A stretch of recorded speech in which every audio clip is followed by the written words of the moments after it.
confiando las alas, los extremos, uno el izquierdo a los tártaros, tropas auxiliares tártaras con caballería otomana, y el derecho a los serbios. Dicen que había más de 20.000 caballeros, más de 20.000 jinetes serbios al servicio de Bayaceto en ese flanco. La formación turca, decían los que vieron la batalla, los que presenciaron la batalla, muchos embajadores, 2 de ellos castellanos, por cierto, pues muchos de esos embajadores llegaron a escribir sus crónicas y contaron que la formación otomana de la Media Luna era abrumadora. Masas enormes de soldados preparados, listos para el combate. Y frente a ellos, Tamerlán. ¿Y qué traía Tamerlán? Tamerlán había confeccionado un ejército también prodigioso. En él destacaban las unidades de elefantes, elefantes de la guerra, elefantes de combate. Pero también estaba su famosa caballería mogol, estos que antes os decía, que eran capaces de disparar flechas certeras en plena cabalgada. También había lanzadores de nafta, esa nafta que tanto daño ocasionaba en las filas enemigas, pero que los turcos podrían contrarrestar con su famosísimo fuego griego. En realidad se trataba de lo mismo. Eran bolas confeccionadas con trapos, con toda suerte de combustibles, y eso sí, impregnados por el petróleo, ¿no? Que todavía no entendían así el término petróleo, pero esa arma era muy poderosa. Por tanto, aquí tenemos a Tamerlán con sus lanzadores de nafta, con sus elefantes de combate, con su caballería mogol, dispuestos a lanzarse sobre la poderosa maquinaria bélica otomana. Tamerlán, además de jefe vigoroso, era también muy inteligente.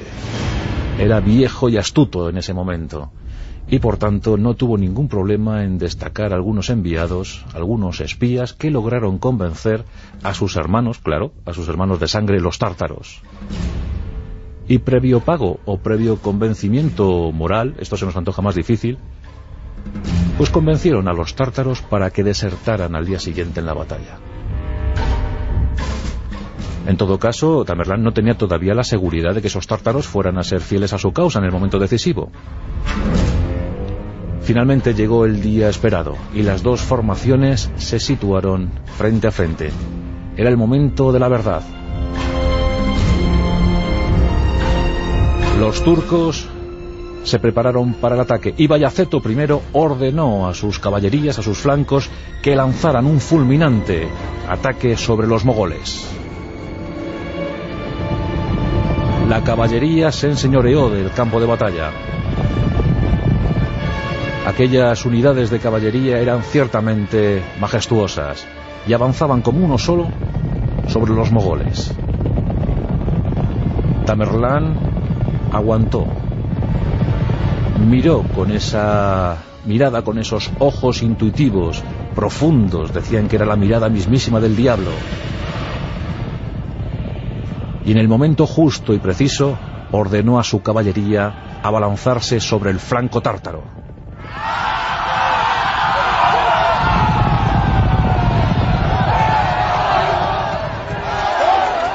Fue un choque brutal, pero tal y como había previsto Tamerlán, la caballería tártara se pasó de un bando a otro. Y juntos arrollaron lo que quedaba de la caballería turca en ese flanco, con lo que toda la línea central de los otomanos quedó comprometida y asaltada por la horda de oro mogol. Las flechas cayeron sobre los genízaros.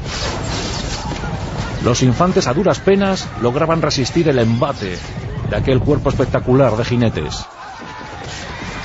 Finalmente, Tamerlán ordenó un ataque fulminante sobre el flanco donde se asentaban los caballeros serbios. Estos duraron muy poco y los propios jefes de la caballería serbia ordenaron huir hacia su tierra, olvidando esa presunta alianza, ese vasallaje con Bayaceto I. Bueno, según cuentan los estudiosos, los que vivieron aquella batalla, la mortandad fue terrible. El campo de batalla se antojaba más bermejo que otra cosa. Los cuerpos se amontonaban unos sobre otros, pero la victoria fue aplastante para Tamerlán, tan aplastante que Bayaceto I fue capturado para sonrojo de los otomanos, pues desde entonces, prisionero y cautivo del mogol, sirvió como taburete cada vez que éste quería subir a su caballo. Esto es, Tamerlán quería subir a su caballo, traían a Bayaceto, el gran sultán del Imperio Otomano, le situaban de rodillas, Tamerlán colocaba sus piececitos con espuelas incluidas en la espalda de Bayaceto y así se impulsaba para subir a la montura. Desde luego Bayaceto duró muy poco, murió en pocas semanas cautivo de Tamerlán y humillado desde luego. Pero al gran mogol, al gran jefe mogol, también le supuso un dolor esta batalla de Ankara, pues en ella perdió a su nieto favorito, aquel en el que había depositado todas las esperanzas para que algún día le sucediera. En todo caso, Tamerlán, aunque perdió a su nieto favorito, no le quedaban, tenía muchísimos sucesores disponibles, pues dejó a su muerte 37 hijos y nietos y 17 hijas. La verdad es que en este sentido también fue muy productivo Tamerlán.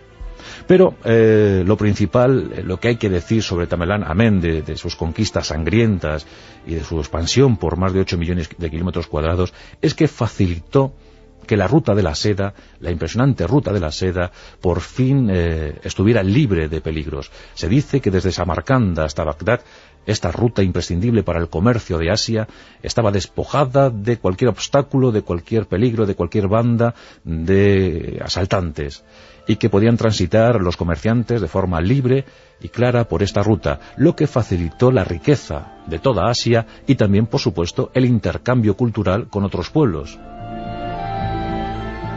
No podemos olvidar que Tamerlán era un hombre interesado por el mundo que le rodeaba, no en vano pretendía conquistarlo, y por eso de buen grado recibía siempre la visita de embajadores de cualquier parte del mundo conocido.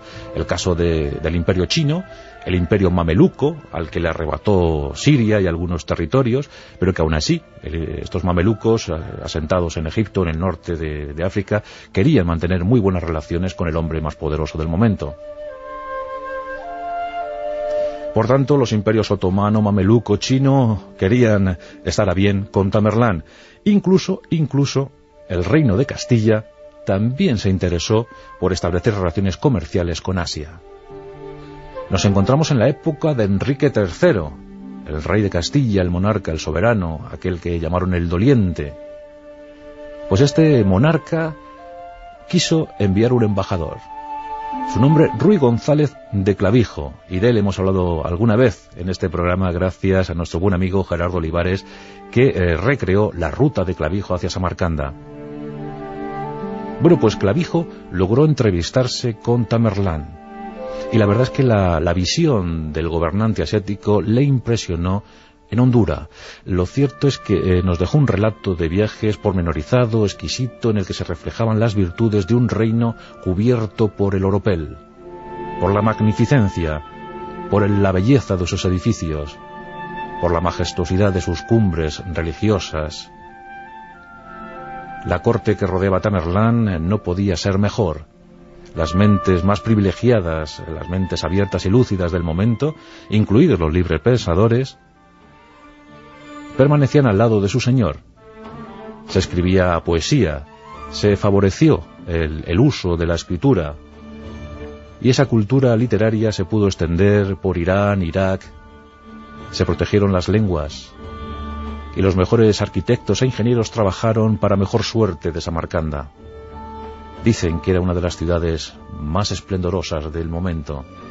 Según nos contó Clavijo, era muy parecida en dimensiones a Sevilla,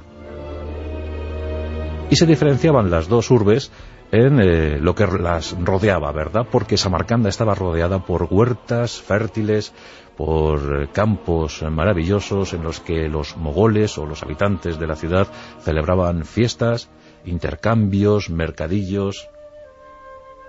En esas fiestas se podía ver a Tamerlán con mucha frecuencia, eso sí, no estaba en campaña, comiendo y bebiendo excesivamente y disfrutando de la vida en plenitud. Bueno, pues Clavijo, el embajador castellano, quedó gratamente sorprendido por Tamerlán y por su interés vivo por el mundo que todavía no conocía, y con esa impresión se fue a Castilla. Pero, por desgracia, no se